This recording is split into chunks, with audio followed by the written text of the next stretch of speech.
Hello my dear children, welcome back. बच्चों, marketing mix में 4 important Ps हैं: product mix, price mix, place mix and promotion mix. इन चारों ही elements के हम कंपोनेंट्स बहुत अच्छे से कर चुके हैं, लेकिन इसकी इंपॉर्टेंस एंड रोल हमने सीबीएसई के प्रिपरेशन के टाइम में नहीं की थी, जो कि अब हम करने वाले हैं क्योंकि ये सीयूईटी के सिलेबस का पार्ट है। प्रोडक्ट मिक्स में टाइप्स ऑफ प्रोडक्ट्स हम ऑलरेडी कर चुके हैं। प्लेस मिक्स में role of physical distribution and factors affecting the choice of a channel of distribution, ये भी हम कर चुके हैं। आज हम करेंगे प्रमोशन मिक्स, और प्रमोशन मिक्स में जो 2 इंपॉर्टेंट एलिमेंट्स हैं प्रमोशन मिक्स के, that is personal selling and advertising, उसके रोल के बारे में जानेंगे। So let's connect to commerce and let's learn about the additional topics that we have to prepare for CUET 2024.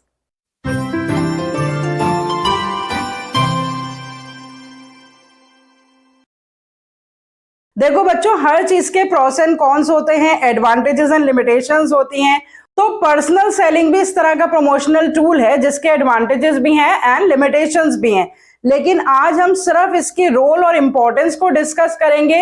उस रोल और importance को भी 3 कैटेगरीज में डिवाइड करके समझेंगे: role of personal selling for the businessman, role of personal selling to the customers and role of personal selling to the society.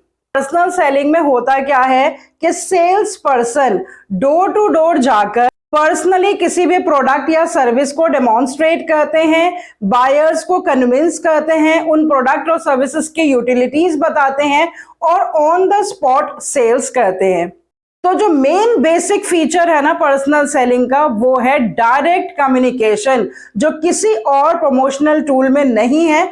तो इसी direct communication और special unique feature of personal selling की वजह से ना तो सिर्फ बिजनेसमैन को ही फायदा होता है, बल्कि कस्टमर ऑल्सो गेट्स बेनिफिटेड, और सोसाइटी एट लार्ज को क्या फायदा होता है, यही हम डिस्कस करने वाले हैं। तो सबसे पहले देखिए कि एक बिजनेसमैन को क्या क्या फायदे होते हैं पर्सनल सेलिंग से। It is one of the effective promotional tool. It is a flexible tool. It gets the customer's attention. It gets the lasting relationship with the customers.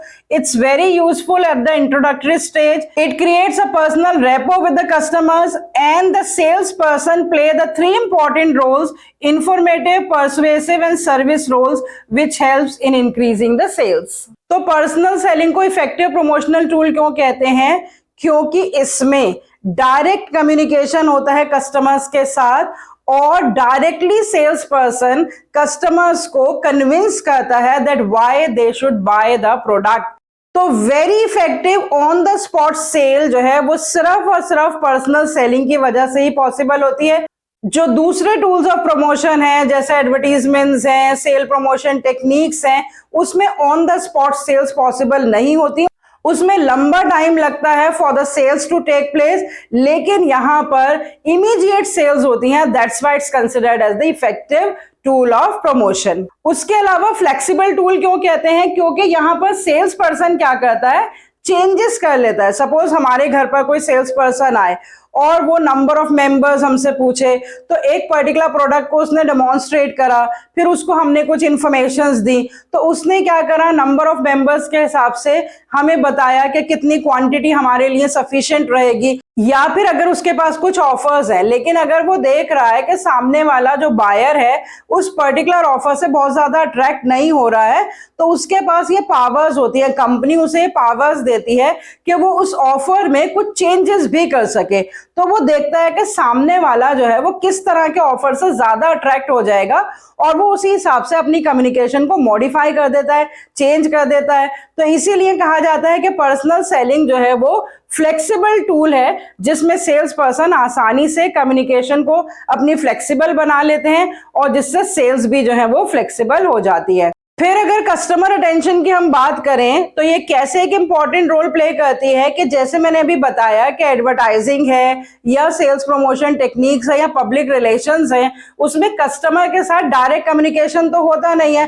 तो कस्टमर एडवर्टीजमेंट पे ध्यान दे रहा है नहीं दे रहा है ये पता नहीं चलता दूसरे टूल ऑफ प्रमोशन में, लेकिन पर्सनल सेलिंग में क्योंकि सेल्स पर्सन बिल्कुल आमने सामने है कस्टमर के, तो अगर वो देखता है कि कस्टमर का अटेंशन कहीं और चला गया तो इमीडिएटली वो क्या करता है, उसकी अटेंशन वापस लाने की, ग्रैब करने की कोशिश करता है। तो पर्सनल सेलिंग ही सिर्फ एक ऐसा टूल है जहां पे कस्टमर की अटेंशन, उसकी डिस्ट्रैक्शन, सब कुछ सेल्स पर्सन को पता लग जाती है और उसी हिसाब से वो जल्दी से इस तरह से कम्युनिकेट करता है कि वापस से वो कस्टमर की अटेंशन को ग्रैब कर लेता है। फिर उसके बाद लास्टिंग रिलेशनशिप कैसे एस्टैब्लिश होते हैं, जब कोई सेल्स पर्सन सेल्स एग्जीक्यूट करता है और उसकी कम्युनिकेशन स्किल से आप कन्विंस हैं और आपको उसके ऊपर एक फेथ डेवलप हो गया कि ये सही क्वालिटी का प्रोडक्ट देता है, तो आप उसी से रिक्वेस्ट करेंगे कि जब भी आपकी रिक्वायरमेंट होंगी वो आके आपको प्रोडक्ट डिलीवर कर दे। और खासतौर से सर्विसेज के केस में ऐसा होता है, जैसे कोई पार्लर सर्विसेज के बारे में आपको इन्फॉर्म करने आए, या आसपास कोई टेलरिंग सर्विसेज हैं, या एसी रिपेयर्स या रेफ्रिजरेटर रिपेयर सर्विसेज हैं, उसके बारे में किसी सेल्स पर्सन ने आपको बताया, तो अगर आपने उससे वो सर्विसेज ले ली और आप उसकी सर्विसेज से सेटिस्फाई हो गए, तो आप बार बार उसकी सर्विसेज को हायर करेंगे। और इसी वजह से कहा जाता है कि पर्सनल सेलिंग से एक लास्टिंग रिलेशनशिप जो है वो डेवलप हो जाता है सेल्स पर्सन और कस्टमर्स के बीच में, जो कि कंपनी के लिए बहुत ही बेनिफिशियल होता है in order to create a long term relationship with the customers. एक बहुत ही इंपॉर्टेंट बेनिफिट और रोल जो है वो पर्सनल सेलिंग का है इंट्रोडक्टरी स्टेज में, क्योंकि जब कोई भी कंपनी नया नया काम शुरू करती है, नई नई सर्विसेज प्रोवाइड करना शुरू करती है, तो एडवर्टीजमेंट के थ्रू उसको ये पता नहीं लगता है कि एक्चुअली क्या उसके बारे में इंफॉर्मेशन सब तक पहुंच गई या नहीं पहुंच गई। बहुत पैसा भी खर्च करना पड़ता है लेकिन फिर भी फीडबैक नहीं मिलता। तो इंट्रोडक्टरी स्टेज में तो आपको बहुत कन्विंसिंग एबिलिटीज चाहिए कस्टमर्स को, पोटेंशियल कस्टमर्स को कन्विंस करने के लिए कि ये प्रोडक्ट किस तरह से उनके आगे काम में आने वाला है। तो इंट्रोडक्टरी स्टेज पे दूसरे प्रमोशनल टूल्स तो बिल्कुल इतने काम नहीं आते हैं जितना कि पर्सनल सेलिंग काम आता है। अगेन रीजन वही है क्योंकि यहां पर आपको डायरेक्ट कम्युनिकेशन की अपॉर्चुनिटी मिलती है विद द कस्टमर्स, जिससे कि कन्विंसिंग जो है वो आसान हो जाती है by one two one communication. और इसी वन टू वन कम्युनिकेशन की वजह से पर्सनल रेपो बन जाता है सेल्स पर्सन के साथ, कंपनी के साथ, और कस्टमर बार बार उसी सेल्स पर्सन या उसी पर्टिकुलर कंपनी के प्रोडक्ट्स एंड सर्विसेज को अवेल करना पसंद करता है। और जब सेल्स पर्सन किसी भी कस्टमर के साथ कम्युनिकेट करता है तो वो तीन तरह के रोल्स एक साथ प्ले करता है। प्रोडक्ट के बारे में इंफॉर्मेशन भी देता है, दैट इज इंफॉर्मेटिव रोल। फिर उसके बाद कन्विंस भी करता है कि ये प्रोडक्ट दूसरे प्रोडक्ट्स और सर्विसेज से किस तरह से बेहतर है, तो वो परसुएसिव रोल हो गया। और सर्विस रोल, वो उसके बाद ये भी कहता है कि अगर इस प्रोडक्ट और सर्विस के इस्तेमाल में आपको कोई भी दिक्कत आएगी तो ही विल बी अवेलेबल। तो इस तरह से 3 डिफरेंट रोल्स प्ले करके सेल्स पर्सन कंपनी की सेल्स को बढ़ाते हैं, जिससे किसको फायदा होता है? बिजनेसमैन को फायदा होता है। कस्टमर्स को क्या फायदा हो सकता है पर्सनल सेलिंग से? कि कस्टमर को अपनी एग्जैक्ट नीड्स एंड वांट्स पता लग जाती है। कभी कभी हम देखते हैं कि एडवर्टीजमेंट्स के थ्रू हम कुछ प्रोडक्ट्स ऐसे देख लेते हैं जो हमें चाहिए भी नहीं है, लेकिन हम उन प्रोडक्ट्स को खरीद लेते हैं। लेकिन पर्सनल सेलिंग में जब एक सेल्स पर्सन आपको कोई भी ऐसा प्रोडक्ट और सर्विस बताता है जो शायद आपने पहले उसके बारे में नहीं सुना, तो आप आसानी से कन्विंस हो जाते हैं कि हाँ, ये प्रोडक्ट और सर्विस जो है वो आपकी नीड्स एंड वांट्स को सेटिस्फाई करेगा। तो एक कस्टमर अपनी एक्चुअल नीड्स एंड वांट्स को आइडेंटिफाई कर सकता है with the help of this sales person. उसके अलावा उसको जो भी मार्केट इंफॉर्मेशंस होती हैं, जो लेटेस्ट मार्केट इंफॉर्मेशंस होती हैं, कोई प्रोडक्ट में नई वैरायटी होती है, कोई नया फीचर होता है, कुछ और उसमें यूटिलिटी आइटम कोई ऐड की गई होती है, या जो सर्विसेज के साथ कुछ ऑफर्स होते हैं, वो सारी चीजों की इंफॉर्मेशन सेल्स पर्सन देता है। तो कोई भी लेटेस्ट इंफॉर्मेशन होती है वो कस्टमर्स तक पहुंच जाती है with the help of personal selling. और जो सेल्स पर्सन होते हैं उनमें इतनी क्वालिटीज होती हैं जो हम ऑलरेडी पढ़ चुके हैं, तो वो एक्सपर्ट एडवाइस भी देते हैं कस्टमर्स को कि किस तरह से इस प्रोडक्ट को इस्तेमाल करना है, इसकी केयर एंड मेंटेनेंस कैसे करनी है, अगर कोई प्रॉब्लम आए तो वे इंश्योर करते हैं that they are going to be available. तो कस्टमर्स को सिर्फ प्रोडक्ट और सर्विस ही नहीं मिल रहा है, कस्टमर को एक्सपर्ट एडवाइस भी मिल रही है थ्रू सेल्स पर्सन। और जो भी products and services through these cells persons वो परचेज कर रहे हैं या बाय कर रहे हैं या अवेल कर रहे हैं, उससे उनका स्टैंडर्ड ऑफ लिविंग भी इंप्रूव होता है। क्योंकि हो सकता है कि वो आपको कुछ ऐसा प्रोडक्ट और सर्विस जो है वो ऑफर करें जिसको आप पहले इस्तेमाल नहीं कर रहे थे और आपको कुछ परेशानी आ रही थी, लेकिन अब उसके इस्तेमाल से आपकी लाइफ में कुछ कंफर्ट ऐड हो गया और कुछ स्टैंडर्ड ऑफ लिविंग भी आपका इंप्रूव हो गया है। तो इसीलिए कहा जाता है कि सेल्स पर्सन के थ्रू जो नए प्रोडक्ट्स एंड सर्विसेज आप यूज करते हैं उससे आपका स्टैंडर्ड ऑफ लिविंग भी बढ़ सकता है और इंप्रूव हो सकता है। Last but not the least is society को क्या क्या फायदा होता है ओवरऑल। यहाँ पर हम देखेंगे कि इकोनॉमिक ग्रोथ जो है वो पर्सनल सेलिंग से पॉसिबल है। हालांकि और प्रमोशनल टूल से भी इकोनॉमिक ग्रोथ होती है, लेकिन अभी हम सिर्फ पर्सनल सेलिंग की बात कर रहे हैं। तो कैसे इकोनॉमिक ग्रोथ पॉसिबल होती है? It converts the latest demand into the effective demand. क्योंकि अभी मैंने आपको बताया ना, बिल्कुल ऑन द स्पॉट की बात है कि ऑन द स्पॉट सेल्स जो है वो पॉसिबल होती हैं।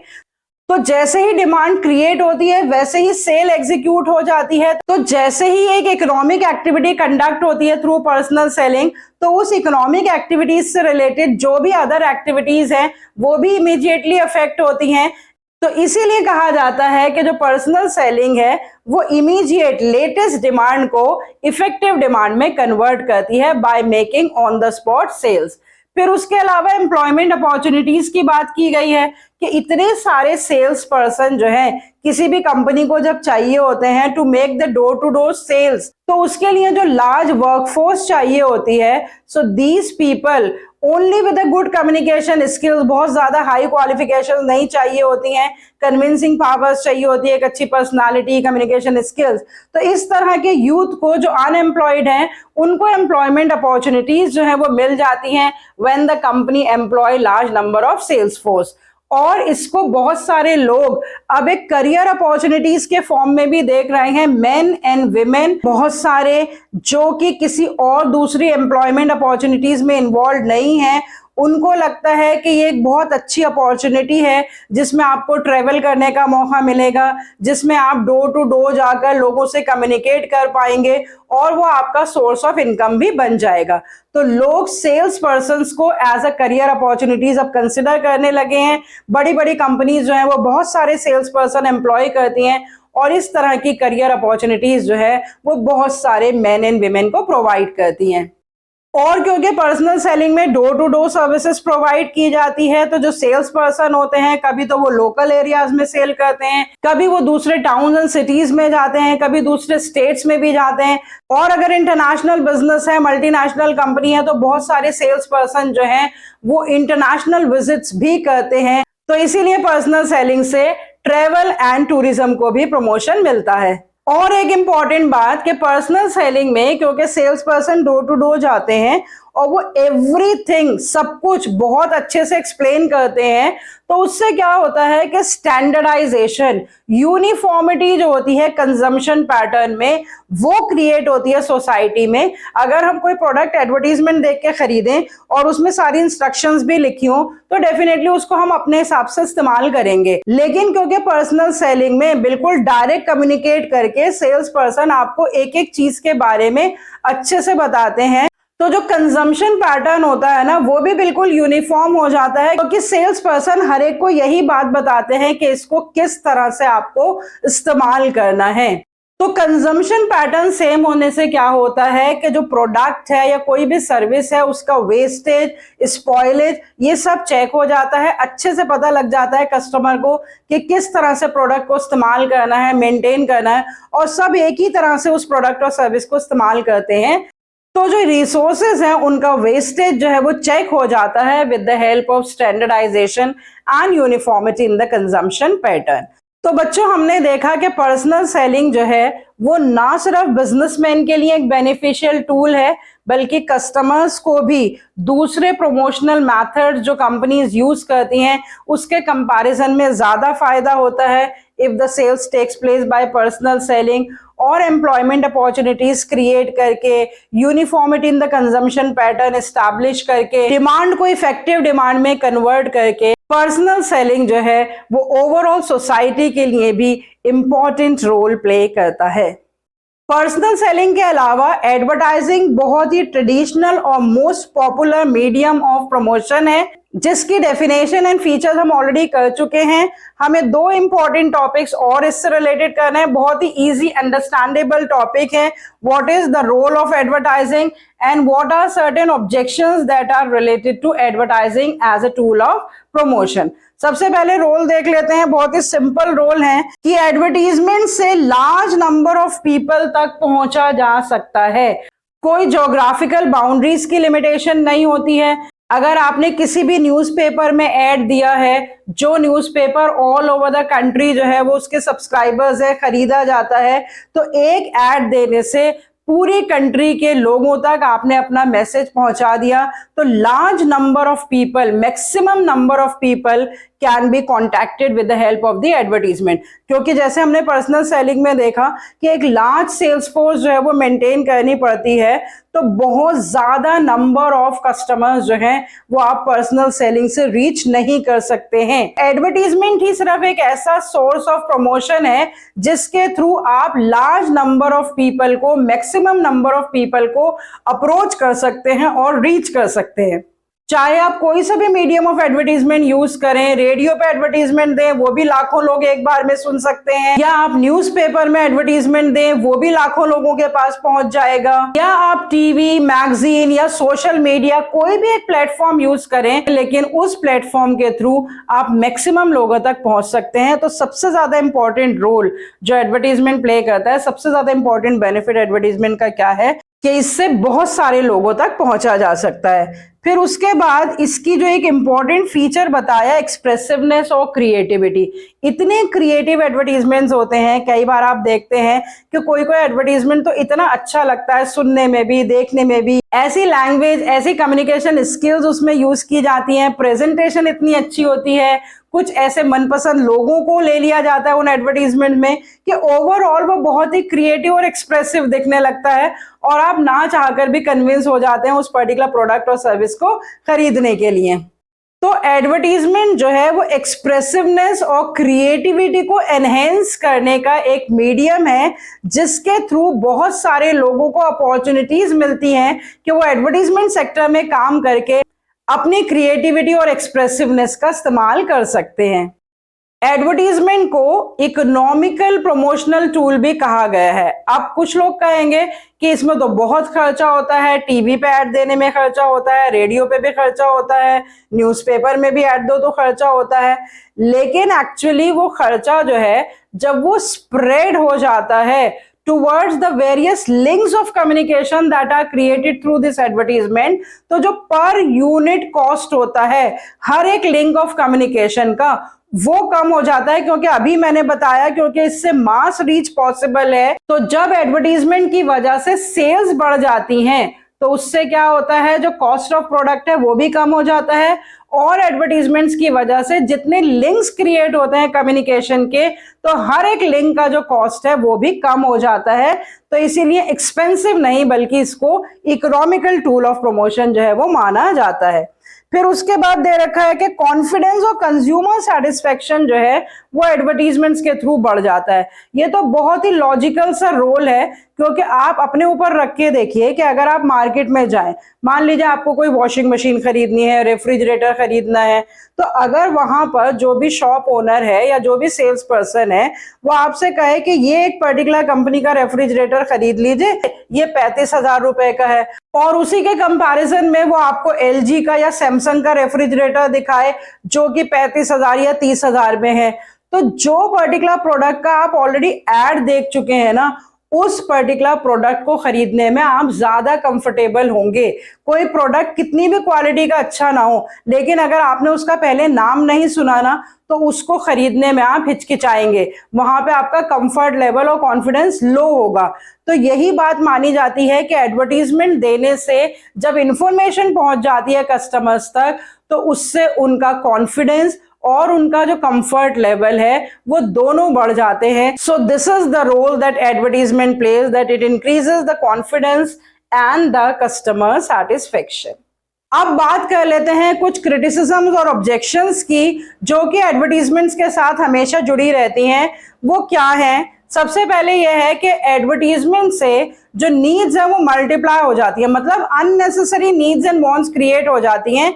एडवर्टीजमेंट देख के लोग इस तरह की चीजों को भी डिमांड करना शुरू कर देते हैं जिसकी उन्हें जरूरत नहीं होती है। वो प्रोवोक हो जाते हैं उन चीजों को भी खरीदने के लिए जो उनकी जरूरत की नहीं होती हैं। तो इसीलिए एडवर्टीजमेंट्स के साथ ये क्रिटिसिज्म जुड़ा हुआ है that it multiplies the needs, it creates unnecessary needs and the wants. उसके अलावा ये कहा जाता है कि एडवर्टीजमेंट में ज्यादा चीजों को बढ़ा चढ़ाकर दिखाया जाता है, और ये बात बिल्कुल सच है, क्योंकि हम बहुत सारे एडवर्टीजमेंट्स ऐसे देखते हैं कि जब हम उसके एडवर्टीजमेंट को देख के प्रोडक्ट या सर्विस इस्तेमाल करना शुरू करते हैं तो हमें लगता है कि इसमें ज्यादातर बातें जो है वो झूठ बोली गई हैं। ऐसे बहुत सारे प्रोडक्ट एंड सर्विस हम इस्तेमाल करते हैं, मैं किसी खास प्रोडक्ट का नाम नहीं लेना चाहूंगी, ये बात आपको खुद भी पता है कि जो चीज एडवर्टीजमेंट में दिखाते हैं एक्चुअली उस चीज से उतना फायदा नहीं होता जितना उस एडवर्टीजमेंट में दिखाया जाता है। तो बहुत कॉशियस होकर हमें एक कॉशियस कस्टमर की तरह एक्ट करना चाहिए ताकि हम बार बार धोखा ना खाएं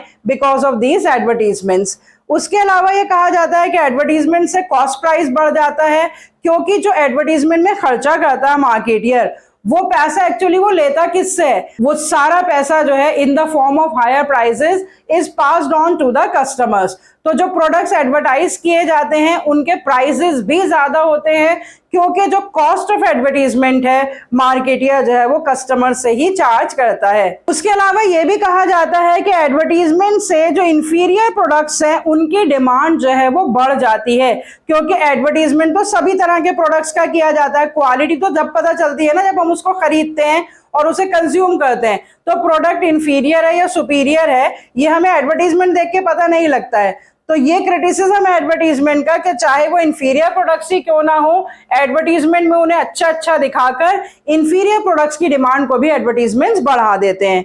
फिर ये कहा जाता है कि एडवर्टीजमेंट से सिर्फ डिमांड शिफ्ट होती है, बढ़ती नहीं है, क्योंकि अगर मैं कोई एक पर्टिकुलर प्रोडक्ट खरीद रही हूँ और उस प्रोडक्ट को मैं एक महीने में 12 यूनिट खरीदती हूँ, तो मैंने किसी एक कंपनी का प्रोडक्ट परचेज करना छोड़ दिया और एडवर्टीजमेंट देख के दूसरी कंपनी का प्रोडक्ट खरीदना शुरू कर दिया, तो उससे क्या हुआ कि डिमांड सिर्फ शिफ्ट हो गई, डिमांड ऑफ द प्रोडक्ट जो है वो इंक्रीज नहीं हुई है। सो this is the criticism that advertisement जो है वो सिर्फ डिमांड को शिफ्ट करता है, डिमांड को बढ़ाने में काम नहीं आता है। Last but not the least is कि एडवर्टीजमेंट से मोनोपोली क्रिएट होती है। जो ऑलरेडी प्रॉफिटेबल कंपनीज हैं जो अपने प्रोडक्ट की एडवर्टीजमेंट में बहुत खर्चा कर रही हैं ऑलरेडी, वो और ज्यादा सेल्स अपनी बढ़ा पाती हैं एडवर्टीजमेंट्स देकर, तो वही कंपनीज जो हैं वो और प्रॉफिटेबल होती जाती है, और जो छोटी कंपनीज हैं जो एडवर्टीजमेंट में ज्यादा पैसा खर्च नहीं कर पाती उनकी सेल्स भी नहीं बढ़ पाती। तो एडवर्टीजमेंट जो है वो इनडायरेक्टली मोनोपोली क्रिएट करता है। तो ये सारे क्रिटिसिजम्स हैं एडवर्टीजमेंट से जुड़े हुए, लेकिन इसके बावजूद भी हमने देखा कि एडवर्टीजमेंट जो है वो बहुत ही इंपॉर्टेंट प्रमोशनल टूल है और बहुत सदियों से इसका इस्तेमाल करते आ रहे हैं मार्केटियर। तो ये सारे क्रिटिसिज्म जो है वो सबसाइड किए जा सकते हैं with the role and the advantages that advertisement plays as a tool of promotion। बच्चों, प्रमोशन मिक्स में दो इंपॉर्टेंट एलिमेंट्स, उसका रोल एंड बेनिफिट और एडवर्टीजमेंट से क्या क्या क्रिटिसिज्म जुड़े हुए हैं, ये हमने प्रिपेयर कर लिए हैं जो कि सीयूईटी के सिलेबस का पार्ट थे। तो अब हमारा चैप्टर मार्केटिंग कंप्लीट हो गया। सीयूईटी के सिलेबस में अब हमारा सिर्फ एक चैप्टर बचा है, entrepreneurship development, that we shall cover up next time. So see you next time. Till then, goodbye. Stay healthy and connected.